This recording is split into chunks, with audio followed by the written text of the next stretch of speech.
예, 줌에서 이거 기록된다고 이제 혹 기록을 원치 않으면은 이제 끄라고 지금 신호 보내는 겁니다. 야, 오늘 말씀 제목이 뭐지요? 예. 혹 부부인 여러분들 마음에 딱 새기고 간직하고 사는 말씀이 있습니까?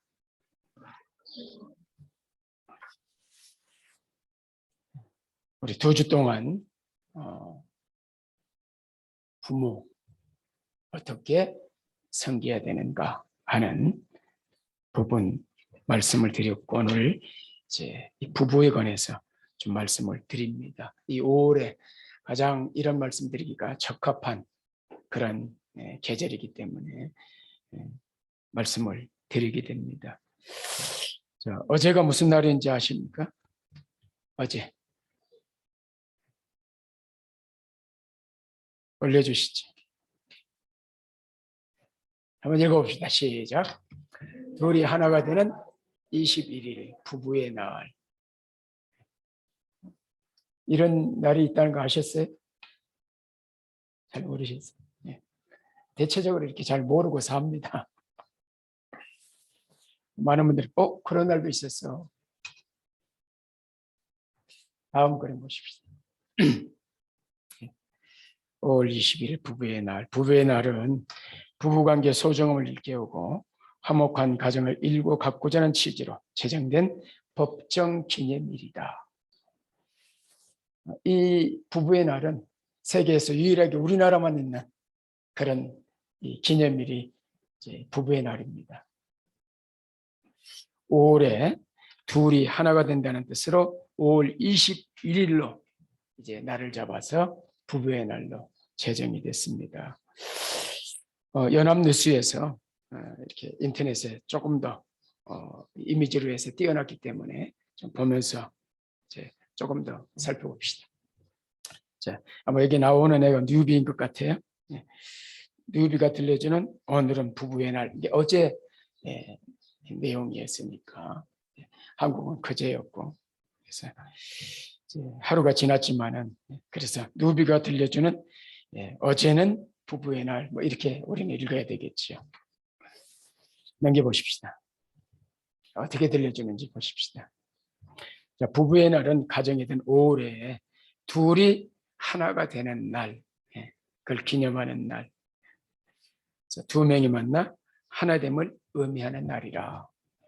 여기에 초점 맞추어서 5월에 21일 둘이 하나가 된다. 그런 의미에서 21일이 이제 이날로 기념일이 됐죠. 넘겨봅시다.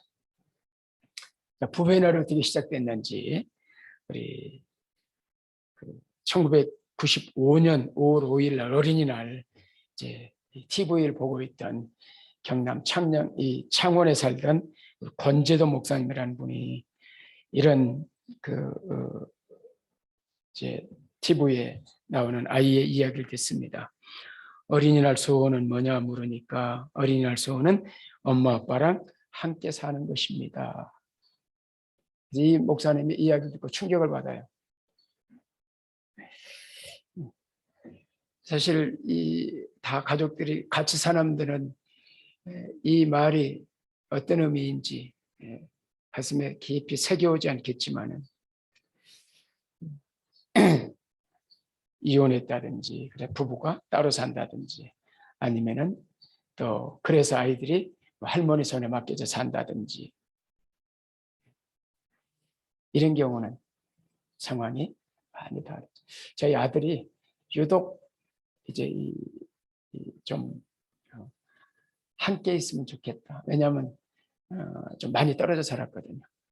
중학교 때까지 같이 살고 고등학교 때부터 이제 대안학교를 다니면서 기숙학교를 다녔기 때문에 이제 떨어져 살고 대학 막 입학하자마자 저희는 멕시코로 왔고 그래서 계속 같이 살지 못했기 때문에 딸은 우리 올 때 같이 이제 와서 같이 생활했기 때문에 그런 부분이 좀 작은데 아들은 이제 가족과 함께 있다는 게 뭘 의미하는지 가족에 대한 애착, 또 이 소중함, 그걸 아주 절실하게 느끼고, 그래서 방학 군대 가기 전에도 와서 좀 있다 갔고, 또 이제 휴학하고 좀 와서 있었고, 이런 시간들 보내면서 시티에서 이제 그 우남대 그 에스파뇰 공부도 하고 이렇게 했었는데,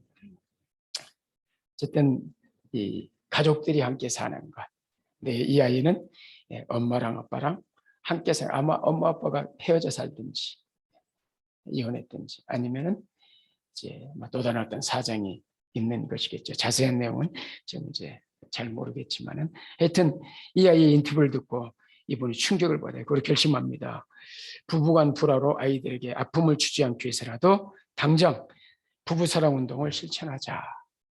이렇게 해가지고 이제 그 세계 부부의 날 위원회를 만들어요. 부부의 날 위원회. 그래가지고 부부의 날이 필요하다. 이렇게 이제 세상에 알리면서 정치권에도 이제 필요성을 알리고, 그러면서 이제 2003년도에 국회 본회의를 거쳐서 이제 통과돼요. 다음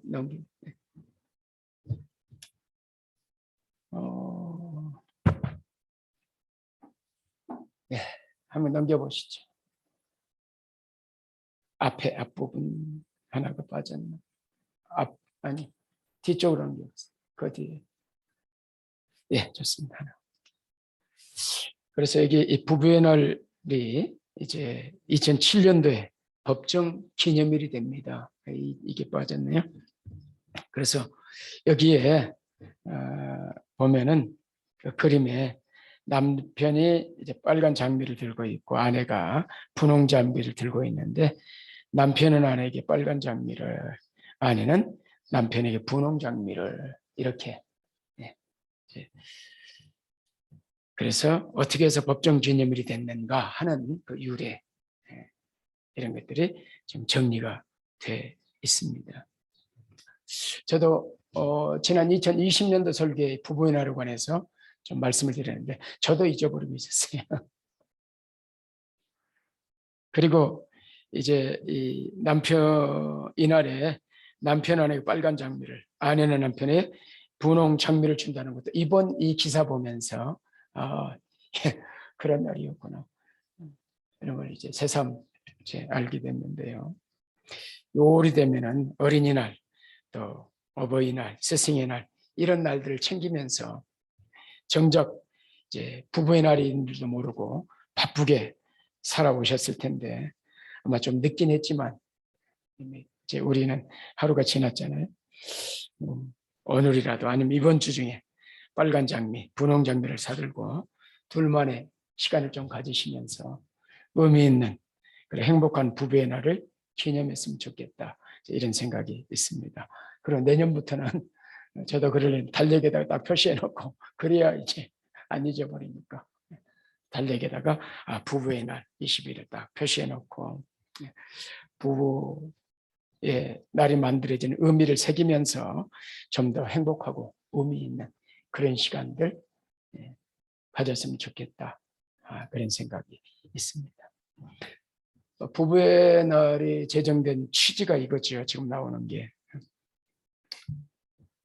비민주적이고 권위주의적인 전통 규범에서 벗어나 부부간의 돈독한 정과 신뢰를 재확인하는 날. 그래서 우리의 이 유교 문화, 유교 사상, 남존여비 사상. 그래서 아마 이 남존여비 사상 때문에 고통을 받으신 분들이 많이 있죠. 그래서 아들들은 대학 보내면서 딸들은 중학교까지 못 보내고 끝이고. 지금은 안 그러지만 예전엔 다 그래요. 우리 시대 다 그런 시대를 우리가 살아왔지요. 뭐 여자가 암탉이 울면 집안이 망한다, 이런 속담도 있을 정도로. 그러나 이제 부부의 날을 취지는 이런 외교적인 일 모든 이런 잘못된 관습들을 타파하고 부부가 우리 관계는 서로 잘 알지 저런 말 신경 쓰지 말고 살자. 그래서 저희 집은 아들 있고 딸이 있어서 아들 집에 가면은 아들이 설거지해. 아침에 출근하기 전에 청소도 아들이 해.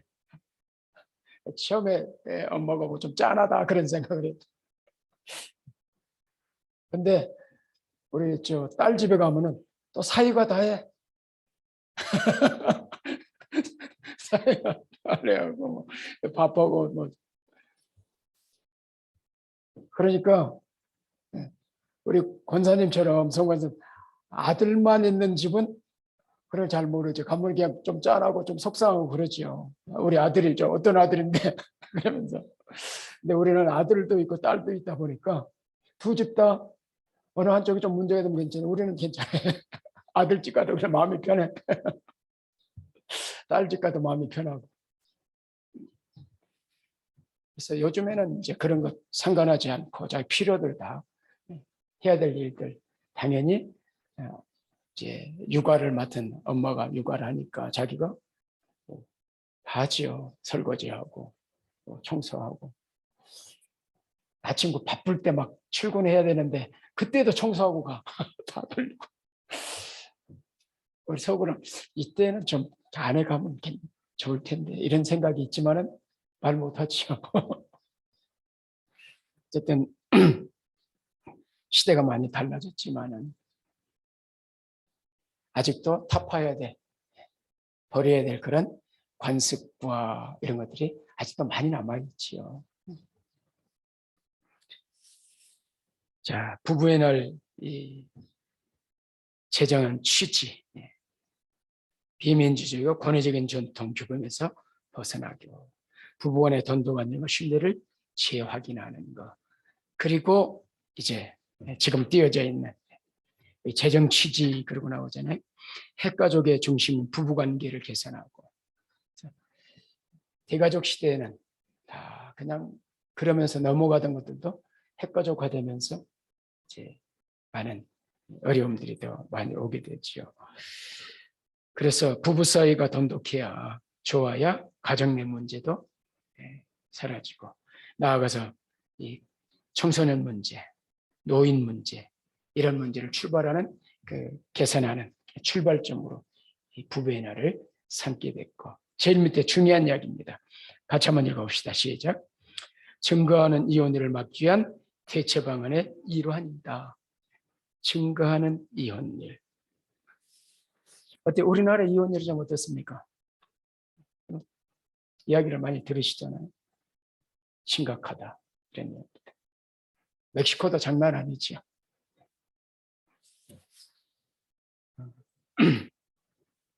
21년도 통계청이 발표한 혼인과 이혼 통계를 보게 되는데요. 작년 거니까 작년에 통계 이제 발표했으니까 2020년도 거죠. 한 해 뒤에 걸 통계로 매기니까. 이제 혼인 건수가 21만 4천 건이에요. 코로나 때문에 많이 줄었지요. 지금 혼인 건수가 많이 줄었는데요. 여기 보니까 평균 혼인 연령이지요. 초혼 연령은 재혼하지 않고 첫 결혼하는 초혼 연령이에요. 그래서 남자가 33.2세, 여자가 30.8세, 30세를 넘었어요. 남녀가 지금 이제. 우리 딸이 늘 이제 학교 가면은 다른 엄마들은 또 나이가 좀 작은데 우리 엄마는 왜 좀 일찍 결혼해가지고 낳지 그랬냐고. 27에 결혼하고 제가 30대 결혼했거든요. 네, 지금은 이제 뭐 보편화됐지만은 그때만 해도 제가 늦은 결혼을 했거든요. 자, 이혼 건수, 이혼 통계를 제가 빼고 안 올렸습니다. 나중에 보니까 원고를 보내놓고 보니까 안 올렸더라고요. 자, 이혼 통계, 이혼 건수는 10만 7천 건이에요. 평균 이혼 연령은 남자가 49.4세, 약 50세, 왔다 갔다 하죠. 여자는 46세. 이게 이제 한 40% 정도, 37.2%로 이제 제일 많고, 20년 이상 결혼을 생활한 사람들이 이혼율이 제일 많은 거예요. 요즘 항혼이혼도 많아가지만. 그리고 결혼 이제 4년 미만 이혼율이 두 번째 20% 정도를 차지해요. 그래서 이런 걸 통해서 지금 시대가 어떻게 흘러가고 있구나 하는 걸 좀 볼 수 있죠. 그래서 2020년 한 해 동안에 혼인이 21만 4천 건, 이혼이 10만 7천 건. 이게 혼인 비율로 대비했을 때 결혼이 20만, 이혼이 약 10만. 그러니까 이제 이 혼인과 이혼 비율로만 봤을 때는 50%지요.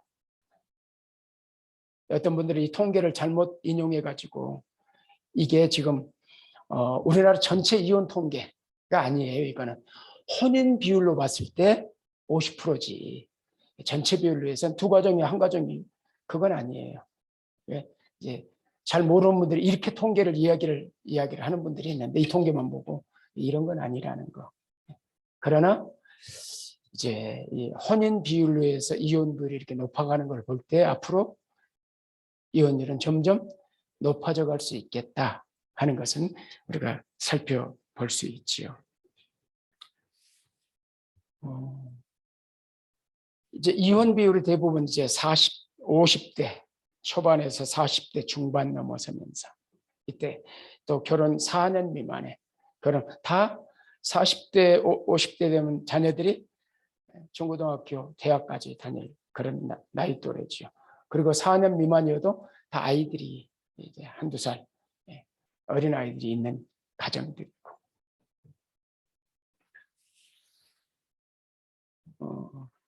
그러면 우리가 생각을 해보면은 대부분 이혼한다고 할 때 어느 날 갑자기 우리 이혼해 이런 일이 있습니까? 물론 신혼여행 가가지고 이혼한 애들이 특별한 경우들 있더라고요. 신문에 그러니까 신문에 나지 그런 게. 그러나 보편적으로는 어느 날 갑자기 이혼하는 게 아니라 어떤 사건이 있었고 그 사건 가지고 고민하고 싸우고 부부싸움하고 계속 갈등하고 지내다가 어떤 또 계기가 되면서 도저히 안 되겠다 그러고 이혼을 결심하고 또 이혼을 하게 됐죠. 자, 이렇게 이혼할 때 가장 상처를 받는 사람은 누굴까요? 물론 본인들이지요. 가장 큰 상처를 입게 되겠지요. 그런데 어떤 면에서 그보다 더 큰 상처를 받는 것은 두말할 필요 없이 자녀들이지요. 사실 부부가 이렇게 행복하게 아주 다정하게 살지 않고 늘 티격태격으로 싸움하고 살면은 자녀들은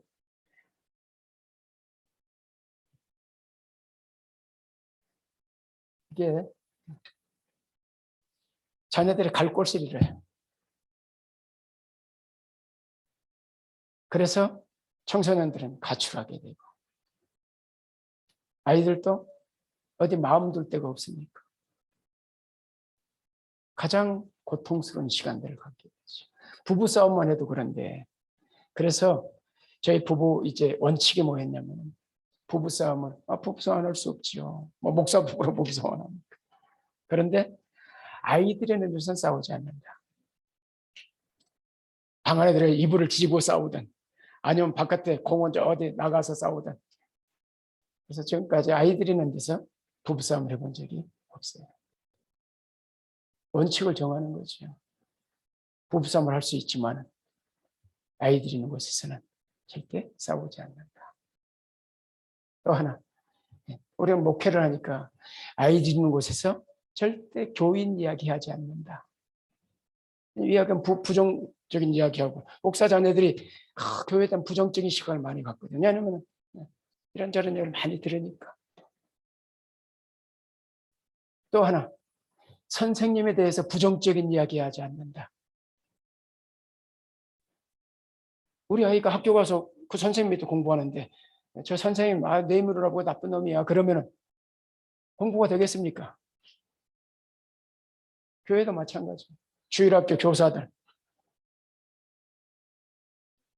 어떻게 말하나? 목사에서 어떻게 가족에서 이야기를 하는가? 그것이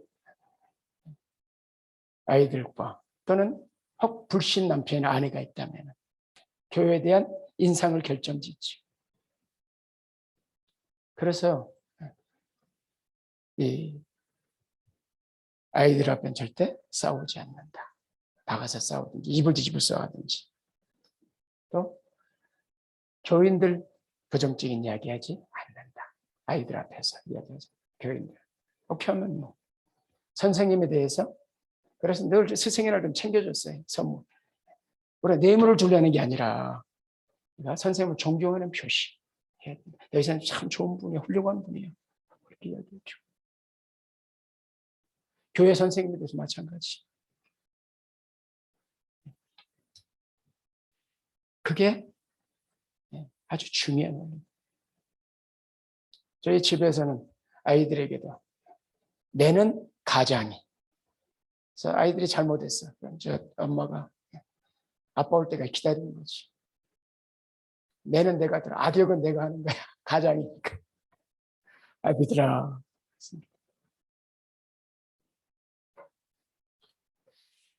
그리고 엄마는 싸줘야 되지요. 매 맞고 나면은 엄마가. 요즘은 엄마가 매들지. 애들이 엄마를 더 무서워하지 요즘에는. 아버지의 역할을 주어야 되거든. 가장으로서의 권위를 세워줘야 되고. 가정에 이런 어떤 원칙들을 정해야 돼요. 부부가 의논해서. 그래서 이 부부가 싸운다는 이혼하는 것은 두 부부만의 문제가 아니지요. 그래서 자녀들에게는 더 심각한 그런 아픔과 고통을 주게 되고 나가서 이것이 사회 문제로 파급돼서 가출 청소년 문제라는 이런 심각한 문제들을 낳게 되는 거예요. 그래 결국 청소년 문제는 부모 문제라 그렇게 가정 문제라 그렇게 이야기를 하는 것이죠. 그것도 결손 문제라 아버지의 부재 특별히. 그래서 누구나 결혼할 때 이혼하겠다 이런 생각을 하고 결혼한 사람도 없어요. 그럼에도 불구하고 자신의 인생만이 아니라 가장 사랑하는 자녀들의 삶에까지 심각한 아픔과 영향을 줄 것을 알면서도 이혼할 수밖에 없는 그 상황이 될 때까지 그 본인의 아픔과 고통은 얼마나 심했겠는가. 그래서 누군가 이혼하고 누군가 어떤 상황이 있을 때 함부로 이야기하는 것 아주 조심해야 됩니다. 겪어보지 않은 사람은 몰라요. 요즘에 그런 이야기를 해요. 우리 김재희 집사님 선의를 갖게 된 그 상황. 우리 딸이 지금 병원 다니면서 시험관 아이를 갖게 해서 병원에 다니고 있는데 딸의 문제가 되니까 그게 실감되는 거지. 그게 얼마나 고통스럽고 힘든 일인지 이제 알게 된 거예요. 지금 기도부터 그럼 내 기도가 달라지죠. 목사로서 암 환자들을 암병동을 많이 찾아다녔죠. 신방해야 되니까. 그런데 제 아내가 암에 딱 걸렸다는 암 선고를 받고는 암 환자 신방이 달라져요. 왜냐하면 내가 경험했으니까 그 아픔이 얼마나 크다는 걸 알거든요. 그게 뭐라는 걸 알고 나면 함부로 이야기를 못해요. 이혼도 마찬가지죠. 얼마나 크다가 거기까지 갔는지. 그래서 상대방의 어떤 사정과 형편과 상황을 모르고는 함부로 이야기하는 건 참 조심해야 된다. 그래서 오늘날에 좀 의식 있는 교회들, 교회 안에 이혼 상담, 재혼에 관한 이런 세미나, 이런 문제들 다루는 프로그램을 만들고 이혼과 재혼에 대한 그런 돕는 사역들 교회가 좀 나서고 있죠. 대표적으로 온누리교회였습니다. 제가 한국에 있을 때는. 제가 온누리교회를 다니면서 이 가정사역 이런 이혼 프로그램 이런 이제 과정들을 공부를 좀 많이 했는데요. 왜냐하면 제가 이런 사역을 했기 때문에 청소년 제가 섬겼던 단체가 교회를 하면서 청소년 교육 선교를 섬겼어요. 청소년 교육 선교는 청소년 문제를 다루고 상담실을 운영하고 상담자를 키우고 그리고 1년이면 캠프를 수도 없이 해요. 청소년 캠프. 그러면서 제가 이제 글을 쓰고 이러면서 청소년 교육 선교라는 선교단체를 섬겼었는데 하다 보니까 청소년 문제를 다루다 보니까 이 문제가 청소년만 이들을 변화시켜가지고는 안 된다. 가정에 들어간 부모가 그대로 있으면 여전히 문제가 그대로 상존해 있는 거예요. 그래서 시작한 게 부모 교육이었습니다. 제가 부모 교육을 많이 했어요. 공부하고 그러니까 이런저런 과정들을 좀 알죠. 기독교적인 것만 아니라 일반 세상에서 하는 그런 부모 교육도 좀 하고 PT라든지 이런 거 다 했거든요. 강의하고. 그런데 하다 보니까 부모들은 이게 굳어 있어요. 그래서 이 청소년 문제를 근본적으로 해결하기 위해서는 부모들 가지고는 부모대에서 이미 이제 굳어 있으면 좀 어렵다. 결혼하기 전에부터 이 미혼 남녀들을 교육해야 되겠다. 그래서 만든 게 결혼 예비 학교였어요. 그래서 이제 결혼 예비 학교 사역을 계속하고 글을 계속 썼었는데 여러분 인터넷에 이제 다음이나 뭐 네이버 이런데 제 이름을 치면은 제가 신문에 칼럼을 썼던 이 결혼 예비 학교 글들이 제일 많이 인용이 돼요. 하방으로 퍼져나가가지고 그래서 아마 들어가 보면은 그런 글들이 내 이름 청소년 교육생 모연함 이렇게 해가지고 글들이 이제 결혼 예비 학교에 관한 글들이 쭉 좀 나올 거예요. 제가 뭐 독서 학교라든지 뭐 여러 가지 글을 좀 썼는데 신문에 한 2, 3년 이제 칼럼을 썼기 때문에 그런데 이제 이게 문제가 뭐냐면은 결혼할 때부터 결혼하기 전부터 결혼이 성경적 결혼이 뭔지 제가 이걸 하면서 내가 그 교회에서 청년 때 이런 교육을 좀 받아서 얼마나 좋았을까 그런 생각 많이 했어요. 그래서 이제 이 부부가 결혼이 성경의 결혼관이 뭔지 또 부부가 재정은 어떻게 사용해야 되는지 부부싸움은 어떻게 해야 되는지 이런 전반적으로 결혼하기 전부터 이제 교육을 하고 그래서 우리가 운전면허를 하나 따려고 그래도 운전 하나 하려고 그래도 한국은 공부해야 되잖아요. 많이 떨어지잖아요. 두둑대도 붙이고 그렇게 공부를 하는 경우도 있는데 이보다 더 중요한 운전하고 비교될 수 없는 결혼생활, 가정생활 교육받아본 적이 얼마나 있습니까? 그래서 이제 그런 전반적인 사역들을 하다가 제가 멕시코로 오게 됐는데 그래서 오늘 이 결혼에 관한 이야기를 참 할 얘기들이 참 많이 있습니다. 많은데 자 오늘 이제 한 가지 초점을 좀 맞출 건데요. 자 오늘 아까 그 부부의 날 만든 취지 제일 마지막에 이혼율의 증가를 방지하기 위해서지요. 계속 이혼이 늘어나니까. 그렇다면 자 하나님의 말씀 성경에 이혼은 어떻게 말씀하고 있는가? 여러분 성경은 이혼을 허용할까요? 이혼에 대해 성경은 어떻게 말씀하고 있을까요? 이혼? 가능하다, 가능하지 않다. 잘 모르면 옆으로.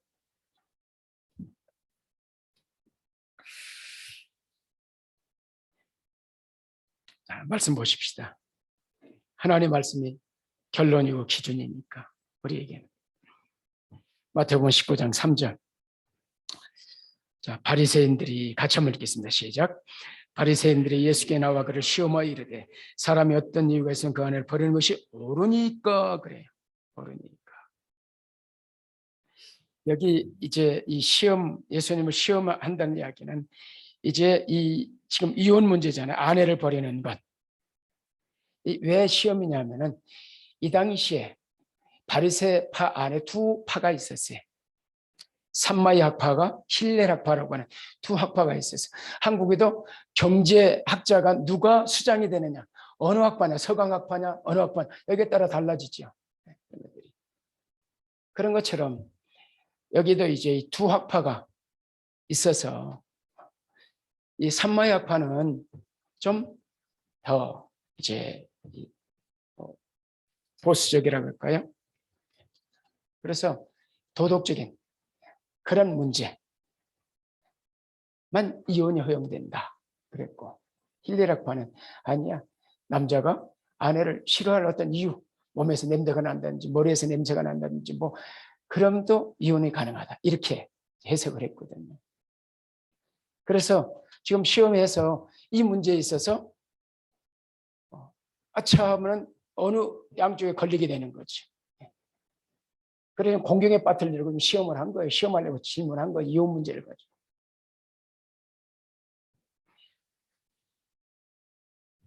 신명기 24장에 이렇게 말씀하고 있거든요. 1절과 2절 보십시다.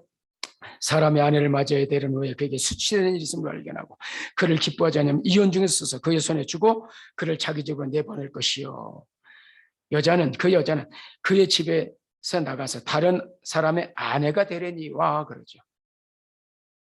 구약에 이혼과 재혼이 이제 허락이 됐었지요.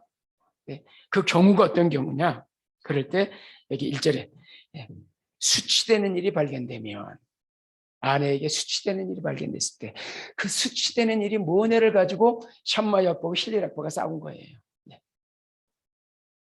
샴마이 학파는 음행 외에는 간음 사건 아니면 안 됩니다.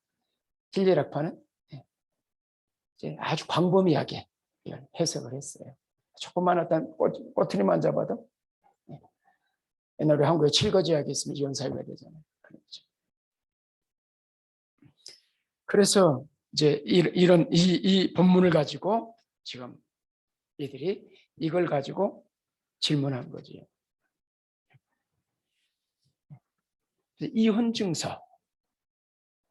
왜냐하면 이 당시에 여인들이 약자였거든요. 사람 숫자를 셀 때 여인들은 숫자에 들어가지 않을 정도로 많은 인격적으로 또는 인권에 문제가 있었다는 그런 사회였죠. 그래서 이혼 증서 없이 이혼을 하게 되면 이 여자는 결혼할 수도 없고 재정적인 어떤 지원을 받을 수도 없고 여러 가지로 불이익을 받아야 돼요. 그러나 이혼 증서가 있으면 다른 사람에게 결혼할 수도 있고 이런 어떤 이제 대우를 받을 수 있었기 때문에, 그래서 이혼 증서를 써줘라 지금 이렇게 오세오경에 기록이 됐습니다. 자, 그래서 지금 이 질문에 대해서 바리새인들에게나 그를 시험해야 되는데 어떤 사람이 이것은 그 안을 보면 옳습니까? 여기에 대한 답변이 있죠. 이 3절에 대한 답변 4절입니다. 19장 4절과 6절.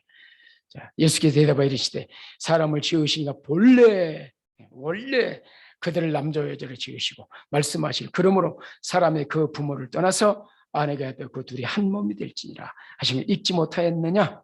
남자와 여자로 해서 한 몸이 되게. 그래서 동성연애를 반대하는 겁니다. 창조 원리에 따라서. 그래서 지금 이 차별금지법을 여기 교회들이 반대하는 이유죠. 거기 좋은 게 많아요. 그런데 이 독소정을 빼라는 이야기예요. 사실 우리 이 간통죄 이거 없애지면 안 되는 거였거든요. 간통죄가 없어지면 얼마나 우리 사회가 더 불륜으로 가고 도덕적으로 해이해졌습니까? 이거 그런데 간통죄 폐지됐잖아요. 이 차별금지법 때문에 이런 좋은 점이 있어도 독소조항 빼고 이런 건 빼고 가야 된다. 그런데 지금 하여튼 자, 그런 적이 이제 둘이 아니라 한 몸이니 그러므로 하나님의 짝적인 사람이 나누지 못할지니라. 이혼이 된다는 거 안 된다는 거? 안 돼. 안 돼. 하나님의 짝종이 나눌 수 없어. 그래서 예수님이 이혼 안 된다 그러니까 바리새인 다시 물어요. 7절. 여짜오되 그러면 어찌하여 모세는 이혼준을 주어서 버리라 명했어요. 아니 모세가 지금 이혼을 쓰고 이렇게 이혼 가능하다 그러는데 아니 예수님 당신은 왜 그렇게 말씀하십니까? 8절 같이 한번 읽읍시다. 시작. 예수께 이르시되 모세가 너의 마음의 완악함 때문에 아내 버림을 허락하였거니와 본래는 그렇지 않아요. 본래는 하나님의 원래 창조에 있어서의 이 결혼, 제가 창조 규례랑 이 규례가 있다 그랬죠. 범죄하기 이전의 규례. 노동, 사람들은 노동이 죄 때문에 생각 그렇지 않아요. 노동은 신성한 거예요. 그래서 창조 규례, 하나님 다스리라니 노동 규례를 주세요. 일하도록. 창조 규례, 범죄하기 이전에 노동과 결혼 규례, 그런 것들이. 안식일 규례, 이 세 가지가 창조 규례에 속합니다. 그래서 본래 창조 규례, 원래 하나님이 이 결혼을 설계하실 땐 그렇지 않았다. 하나님 원래 이혼은 없었어요. 그런데 이게 무엇 때문에 모세오경의 시간이 지나면서 무엇 때문에 지금 이혼을 허락하셨다고요? 너희들이 완악해서. 교회 안에서 담배를 피우면 됩니까? 아니면 술을 먹으면 됩니까? 어제 성기에 술 먹지 말라는 구절이 있습니까? 이러면서 이게 사람이 완악해서 그러는 것이. 인간의 완악함이죠. 피해갈 길을 자꾸 찾으려고 만드는 거예요. 자유해요. 그러나 이게 한국 사회는 예수 믿는 사람은 담배 안 핀다, 술 안 먹는다 이런 관념과 이런 어떤 생겨 있으니까.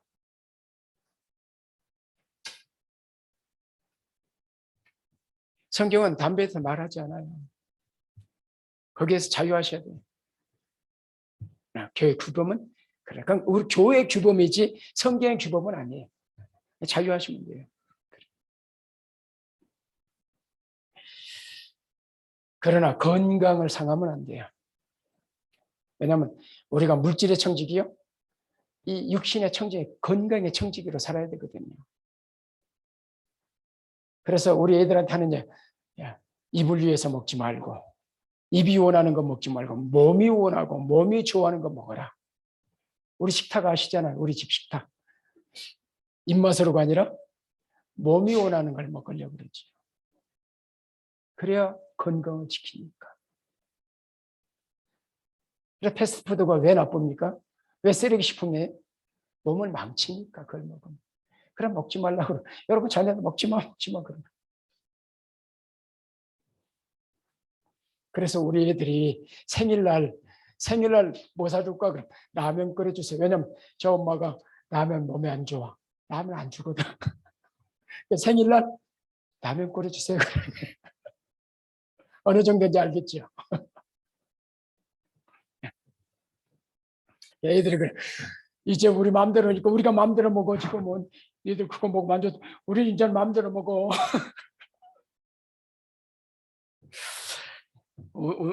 웃자고 하는 이야기일 거예요. 하여튼 그래서 이 이혼 원래 없었어요.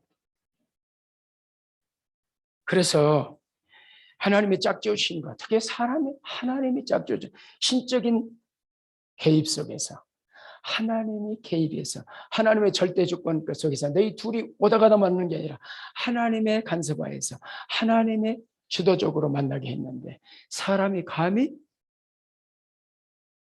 나눈다? 있을 수 없는 일이다. 이렇게 말씀하죠.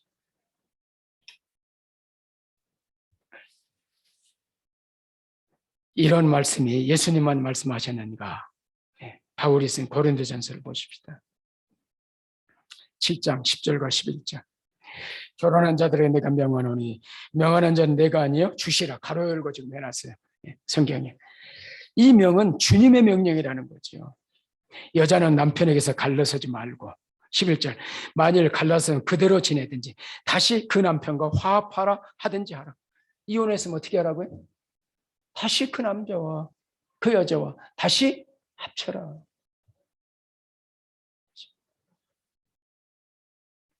그러면서 말씀, 아내도 남편도 아내를 버리지 말라. 이혼하지 말라.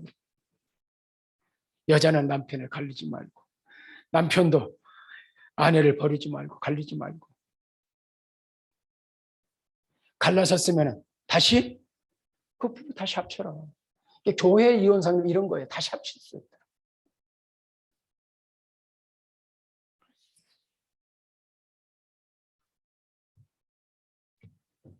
그럼에도 불구하고 교회 안에 목사님들까지도 이혼하는 분들이 있잖아요. 많지는 않지만.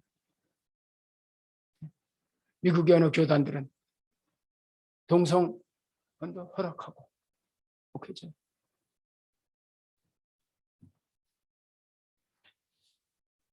신성국가였던 이 이스라엘도 이런 이혼 문제가 심각한 문제였습니다. 그래서 하나님이 이렇게 말씀하세요. 말라기 시대, 말라기 2장 10절. 같이 한번 읽어봅시다. 시작. 이스라엘 하나님 여호와가 이르노니 나는 이혼하는 것과 옷으로 학대하는 자를 어떻게 하신다고요? 미워해. 그거 싫어해. 이혼하는 거 나 원치 않아. 싫어해.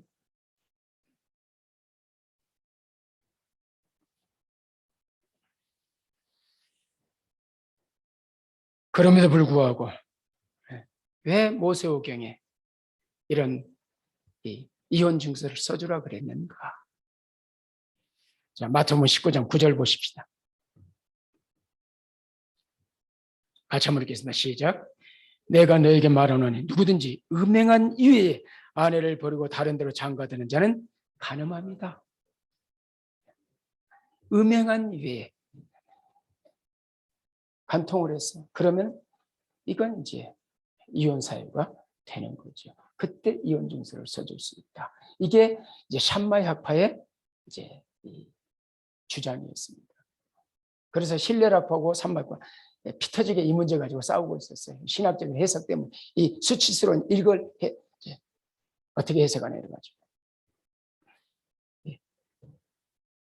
예수님께서 말씀하지요. 이 부분에 결론을 내리지요. 음행 외에 이혼은 없다. 이혼은 이 음행한 경우에만. 그래서 산마의 앞에서는 이걸 가지고 이제 이 경우만 이혼할 수 있다 그런 거죠. 예수님도 산마의 학파의 손을 들어줍니다. 음행 외에.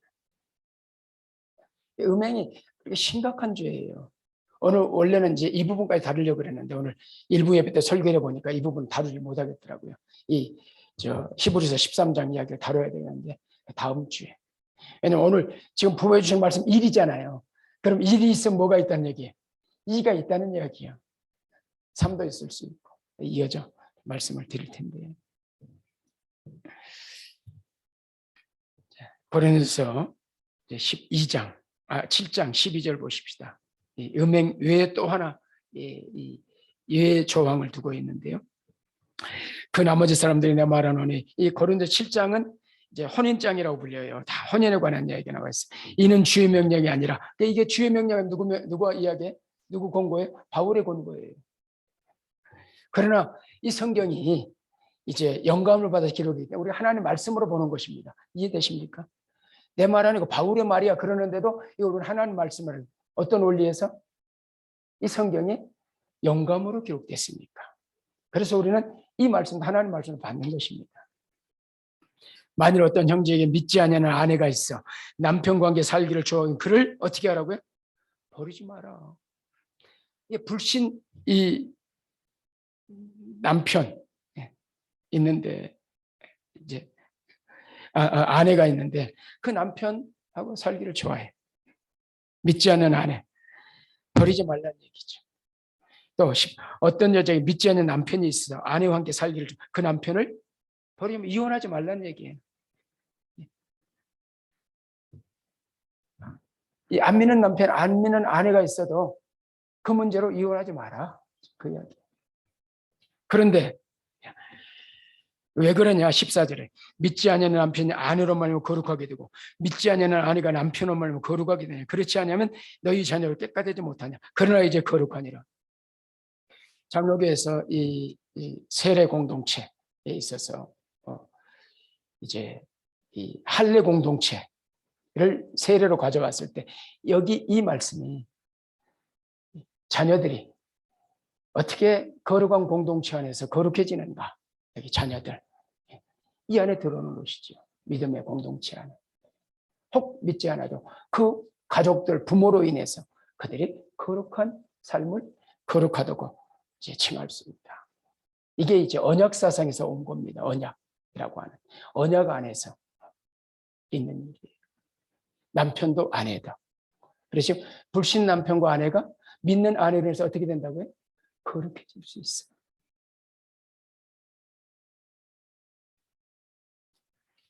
그러니 원하지 않으면 헤어지지 말라는 얘기를 하는 것이죠. 그런데 15절 같이 한번 해봅시다. 시작.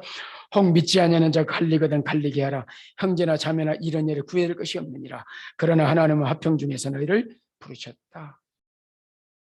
그래서 지금 여기 이 말씀은 만약 믿지 않는 남편이 너 신앙생활하기 때문에 나 도저히 너하고 못 살아. 그럼 이혼해 주라는 이야기. 그 경우는 그런 경우. 이런 일에 구애될 게 없다. 그거는. 그리고 근데 지금 이건 누구 말이죠? 원래는 바울의 권고예요. 앞에는 주님의 권고라고 해놓고 여기는 지금 조금 더 우리가 하나님의 말씀에 좀 조금 더 이제 무게가 좀 다르겠죠. 그러나 그래 15절에 그렇게 말해놓고 그러나 하나님은 화평 중에 너희를 부르셨어. 부러워하지 말라는 이야기. 그래서 음행 외에 또 하나 이유가 뭡니까? 이혼 증서를 써줄 수 있는 게 이런 신앙 문제로 인해서. 근데 이거를 이단들이 악용을 해요. 이걸 가지고 신천지나 이런 이단들이 가족 떠나도 돼. 뭐 이렇게 이거 악용하거든요. 지금 그런데 악용하라고 지금 주어진 말씀이 아니거든요. 부득이해서 지금 이런 상황이지만 화평 중에 너희를 부르셨음을 기억해라. 원래 하나님의 뜻은 그런 게 아니다. 지금 이야기를 하는 것입니다.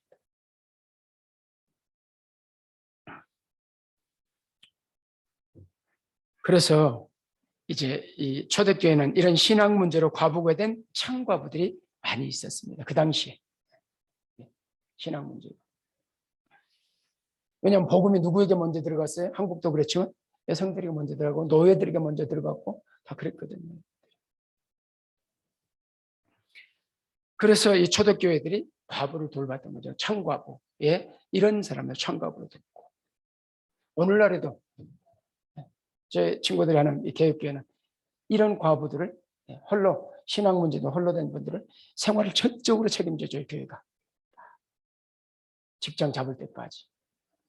그리고 직장을 잡아도 자녀들이 있으면 그 문제를 교회가 뒷발에서 해줍니다. 교회가 그렇게 가야 돼요. 결국은 이혼이 이런 가능한 경우도 있지만은 그럼에도 불구하고 이혼하지 않는 게 좋다. 그 말씀을 지금 하고 있는 것이죠. 이혼했더라도 다시 그 사람과 다시 합쳐라. 이게 지금 성경이 말씀하고 있는 건데요. 그래서 우리가 기억이 될 말씀이 말라기 2장에 좀 이스라엘 하나님 여호와의 이르노니 나는 이혼하는 것과 어스로 학대를 가는 자를 미워한다. 이혼하는 것은 미워한다. 본인이 아픔이 있죠. 오직하면 이혼하려고 그러겠습니까? 그럼에도 불구하고 하나님의 원치 않으신 하나님 뜻이 아니다. 하나님이 짝지 주셨다. 평생 가슴에 새겨야 되는 뭐예요? 하나님이 짝지 주셨다. 성경 그렇게 믿으십니까? 연집사님 그렇게 믿으세요? 하나님이 짝지 주셨다. 신앙의 여부를 떠나서 여러분들 부부란 믿는 자는 믿지 않는 자를 막론하고 그래서 결혼 예배 이런 걸 가르치는 거야. 결혼하면서 하나님이 짝지으신 부부라는 걸 믿는 성경 원리를 가르치고 수도 없는 살다 보면 수도 없는 갈등의 순간들 이혼이 떠오르는 순간들이 왜 없겠습니까? 안 그렇습니까? 그러나 신자의 가정에서는 뭐가 제일 우선순위? 최종 권위가 뭘 갖고 있어요? 하나님 말씀이에요. 제가 어버이날에도 이게 도덕적으로가 아니라 우리는 하나님께서 부모를 공경하라 말씀하셨기 때문에 아내를 사랑해라. 마찬가지. 하나님이 그리 말씀하셨기 때문에 세상의 윤리와 도덕이 아니라 우리는 하나님의 말씀으로 살아요. 하나님의 말씀은 도덕 이상으로 뛰어넘어 살아요.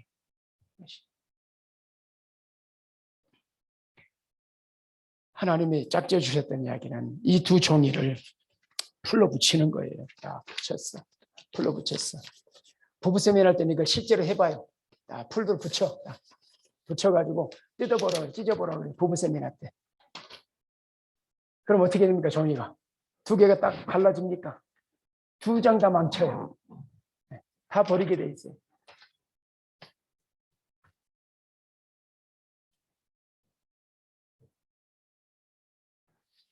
취악의 평화보다는 내가 지금 취악의 전쟁보다는 최선의 전쟁은 취악의 평화가 낫다.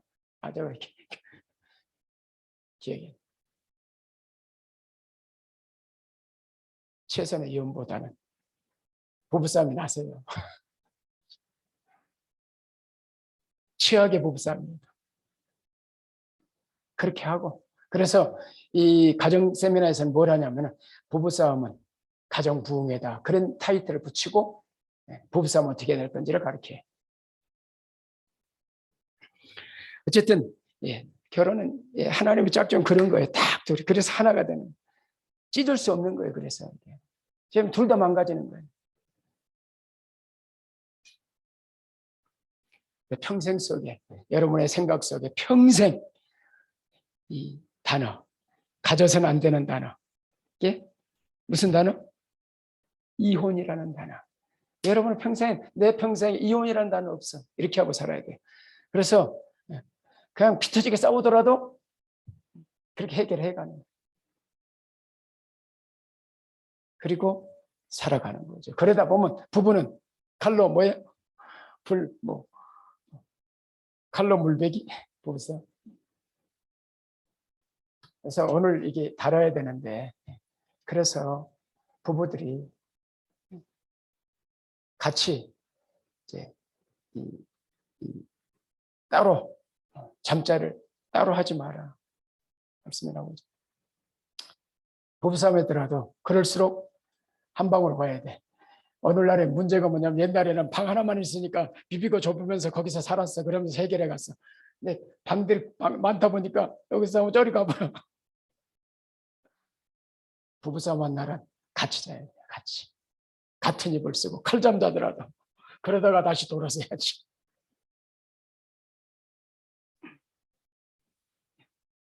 평생 기억이 될 말씀 하나님이 짝지어 주셨다. 이거 잊으시면 안 돼요.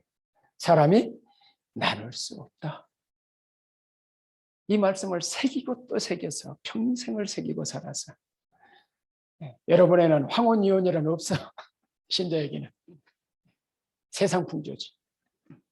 우리는 세상 풍조를 사는 게 하나님 말씀을 쫓아 사는 것입니다.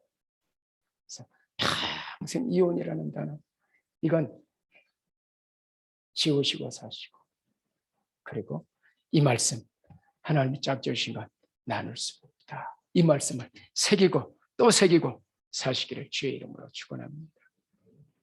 감사합니다. 오늘 이처럼 또 어제 부부의 날이어서 이 가정의 달 5월에 하나님께서 부부에게 무엇을 말씀하시는지 오늘 이 시대를 거슬러 올려 살아가는 삶에 대해서 시대의 풍전이 이렇지만 신자의 삶은 어떠해야 되는지 말씀을 쫓아 새기고 또 새깁니다. 도와주셔서 때마다 위기가 찾아올 때마다 이 말씀도 위기를 잘 극복하고 이겨나가도록 축복해 주옵소서.